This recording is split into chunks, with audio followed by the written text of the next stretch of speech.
In this video, I'll be talking about the readings I did from week 8 and 9.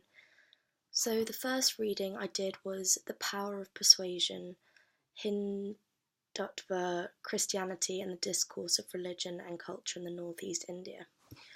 I found this reading really interesting actually and had intriguing discussions on the topic of religion, but overall I found it quite a difficult read.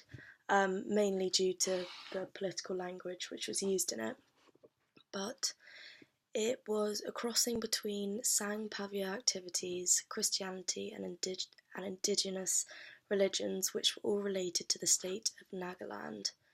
The argument during the reading was the conversation between the religion and the culture, and how Sangh Pavia activists use it tactically to properly take in and understand tribal groups and picture a Hindu nation. The argument carries on as it talks about the boundaries between Hindutva as cultural nationalism and its religious foundations are solid in the circumstance of Nagaland as they let activists rebuild Christianity and include it in Hindu civilization with their own terms. The BJP also had a huge rising in power in 2014, which changed political and religious outlook dramatically, which wasn't initially expected.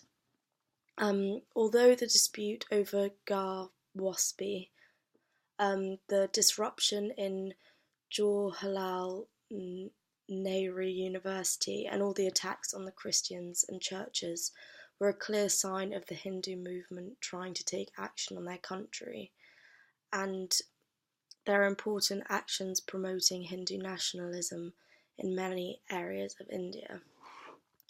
Sangh Pavia's work is said to be very successful in this paper because Northeast India has been particularly dismissive of the ideology of Hindutva because of the big Christian population that lies there. But since the 1960s in Northeast India, this culture has been slowly filtering through, and the Sangh is a very acute border which is really out in the open and exposed. But all in all, it was a really interesting paper, very insightful but hard to read, and I basically learned that Hindus carry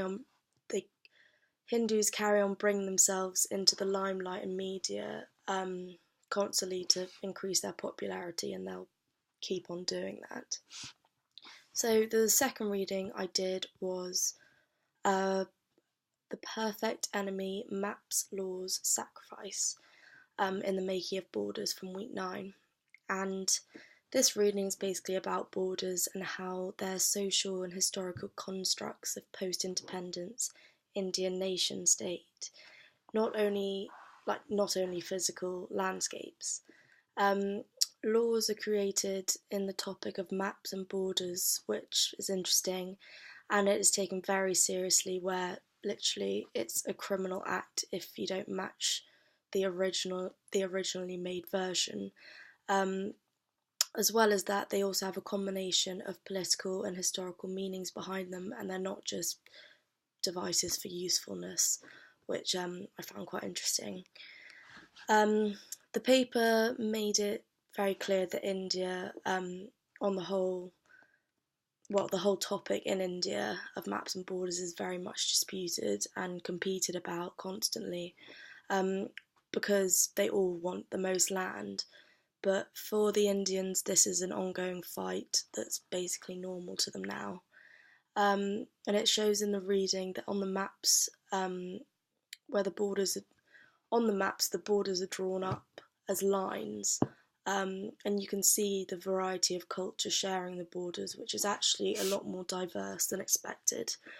And the significance of territory in India really cannot be underplayed, because it's said that literally the area of Kashmir is more looked after and prioritised than the actual people itself. The third reading I did was also from week 9, and Men Who Would Be Kings, Celibacy, Emasculation, and the Reproduction of Hijras in Contemporary Indian Politics. This third reading was in fact my favourite, and I found it a much easier read, but it also relates to a very common topic of gender and gender fluidity in the 21st century, so I found that really interesting. It was basically a reading on field work done in southern India, and is research on the Hijras, which are transvestites in India. And surprisingly enough, they're actually increasing power in the political circle, so much as winning elections in the national office, which shows such a huge progression in their society, because over the years, it hasn't, well, back then it wouldn't have been the same or accepted at all. This reading altogether, though, looks into the unfolding of the Indian political sphere and basically the promotion of Hijras, who in the future could potentially be involved with the new social order.